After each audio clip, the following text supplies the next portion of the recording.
I need some boards. I need, let's see, 1, 2, 3, 4, 5 more bats. And the bats are typically 2 1/4 inches wide. This one, I don't know if this was a little wider. Nope, that one's right on the money. This one's a little wider because I cut this one special for an extra wide gap. Now these gaps are a hair wide, so what I gotta do is sacrifice one of my beautiful 13-inch boards. Oh, I hate to, but I'm gonna rip it up into the 2 1/2 inch. I'm gonna make them just a little wider out of this 13-inch board. So I'm gonna get 5 pieces out of this 13-inch board. Figure 2 1/2, 5, 7 1/2, 10, and then minus 4 kerfs, right? So that 4 kerfs right there is a 1/2 inch. So by the time I get over here, I'm still gonna have over 2 1/2, somewhere's in that. I'm not really all that panicky about it, but if you look down the edge of the board, you see these boards aren't perfect. These are rough cut boards off a bandsaw. They are really nice, but they're not perfect either, and I don't have to worry about perfection like we're fitting a cabinet piece together or anything like that. So I'm just gonna go ahead and rip these up with my awesome little Makita saw. I really like that saw. It works really well. I had a more expensive Porter cable that was like 200 bucks years ago, and it wasn't near the saw this $100 saw is. I think these are 150 now. When I bought this, it was right around 100 bucks. But anyway, that's what I'm gonna do now. Start ripping.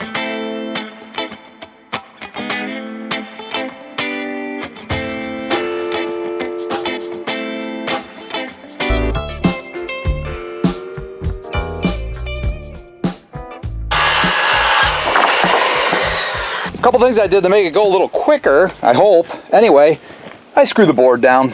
I don't want to fight with it flopping around on me. Now I got buddies who would never do that, but for me it seems to be easier. I could push the saw harder and I can shove right through it, and it kind of goes quick. Now these boards, they all came out pretty uniform. My cut wasn't perfect.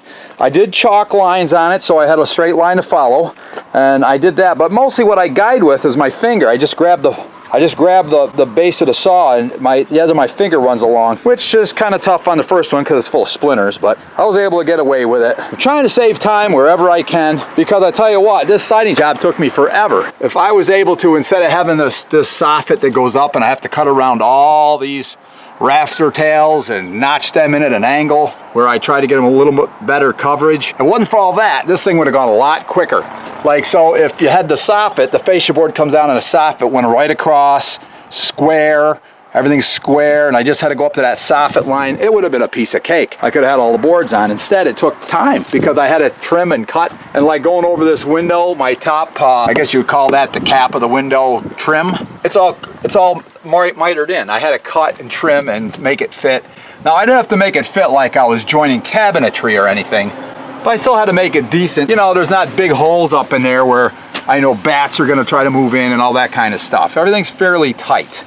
Pretty tight anyway. So anyway, I got my board, so I guess I'll throw them up, and then I put this end on and I'm done with siding this thing. Okay, I got a gorgeous pile of locally sourced natural pine shiplap, and it's rough on one side, it's smooth on the other, and I'm starting to install that in here, but I'm finding all kinds of irregularities. Like the rafter space between that point and that point on this end is like 5 inches longer than it is on the far end over there, and I measure from the floor up to the collar tie, and it's like 2 inches, those are 2 inches lower than the collar ties on this end, and I put one board there and tried to level across because now I know my numbers are not gonna work, and it looks crooked. I mean, it looks like I've got it up there, it looks like it's going high on that end. I put a level on it, it's very close. Man, oh man, lucky it's quitting time. It's the end of the day for me right now. So I'm gonna pick this up again in the morning, and I'll probably have the Empress help me. And we're gonna try to get, I gotta try to get a straight line. See, that does not look anywhere close to right. It just does, and of course it's just hanging there by 2 screws. Hey, so I gotta figure this out. Then when I cut it in, I'll have to really start at the middle. I'll work my way both ways. I want to get as even as I can, and then as I bring this board along, it's gonna get smaller and smaller and taper down to close to nothing over here, which is gonna look crappy. My main thing is I don't want to wind up with an extra gap because it's shiplap, and I'm gonna have like nickel gap. And man, I don't know. I somehow want to make sure I don't wind up with an extra board. You know, if I don't figure it out, I'll wind up with an extra. This one will run out like say here, and then I'll have to pick up another line, and I don't want more lines. That's for sure. Wow. Anyway, hey guys, so working on this ceiling, finally figured out what I'm gonna do, and it's not just me who figured it out. Connor and Mark came up with this idea. Anyway, when I put the collar ties in, if you sight across there, they're all pretty much dead level. They all line right up. So I'm just gonna start at the top and work my way down, that's all. At the bottom, there's gonna be a bottom one that's just gonna have a weird cut to it, but that's all I can do. I can't do anything else. But I probably should calculate so I don't wind up goofed. Whether I should cut one to start, so I don't wind up with a half splice at the bottom, because it runs off like 4 inches and that's half a board. So I kind of got to figure that out, and then we're gonna start putting them up.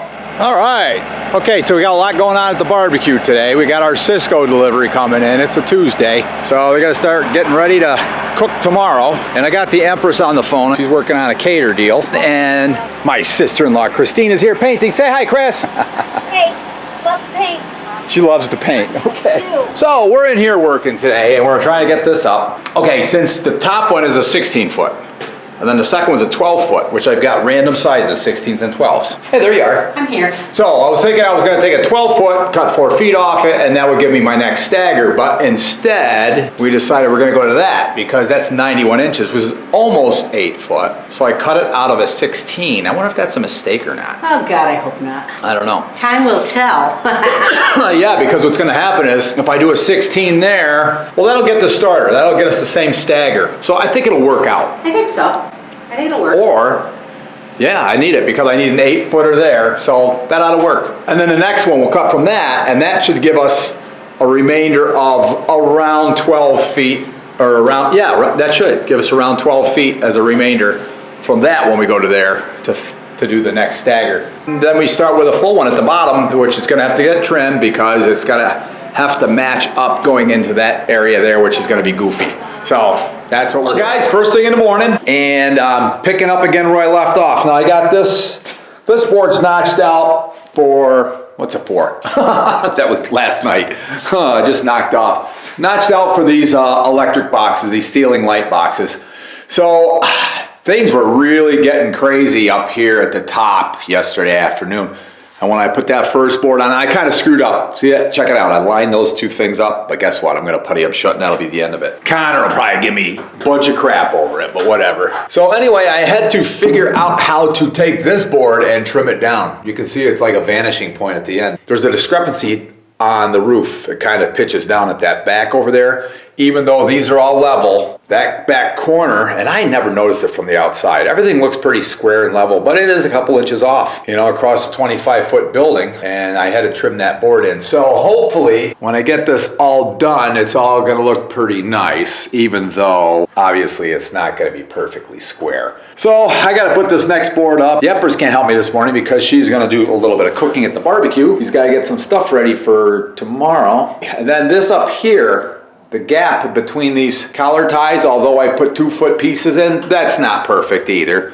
So I'm probably gonna wind up snapping a line so that I can measure to one edge, and I'm gonna have to trim that in. Those are gonna have to either get scribed in so that I have a nice clean edge at the top where this new board comes in. It's gonna have to be a clean edge. Otherwise it'll look like garbage. It's gonna be a little tricky, but a little swoop, I can even see it right there. If you look even on the right-hand side, you can see there's a little curve going on there. Things just aren't perfect. This is like probably a 100-year-old building that, you know, when they slapped it up back in the day, they weren't all that careful about it either, so. I think this side came out okay. I think we're gonna be happy with that. Now if I get this side done. Another thing that kind of helps me out on this side is this doorway breaks things up a little bit. So here's something that worked out in my favor too. The way this is, when I put a sheetrock or whatever I'm gonna put on these walls, I go up, it's gonna blend, it's gonna cover it. I might put another piece here just to fill this out. But yeah, putting the sheet up, I'll just bang it right up into there and make it square. Well guys, it's taken me all day, but I'm just about there. I got one last board to do.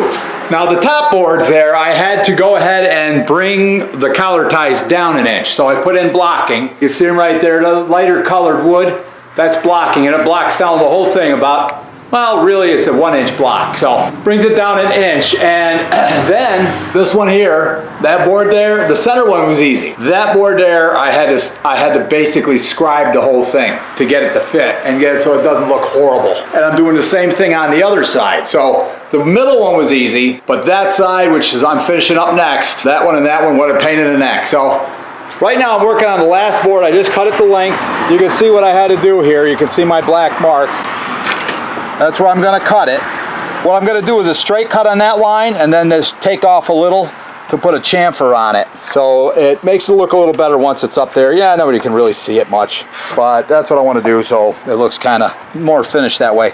But I had to go ahead, I had to measure at each location where it gets nailed. I measured over for each one and then I just connected the dots. Yeah, there it is. So I made the cut and then I went down and I put an angle on it. I just did it with my skill saw and it looks pretty good. Down at the other end, I really was running out of lumber, so it looks a little goofy. That's gonna be up in the ceiling and no one's ever gonna see that. Yeah, that'll be fine. We'll survive it. Time to put it up and get my last piece done. It's kind of a pain putting these up by yourself too, but this is a short piece, I can handle it. Well guys, I got that ceiling done. I'm home already. Like, share, subscribe, all that fun stuff. We'll see you guys on the next one.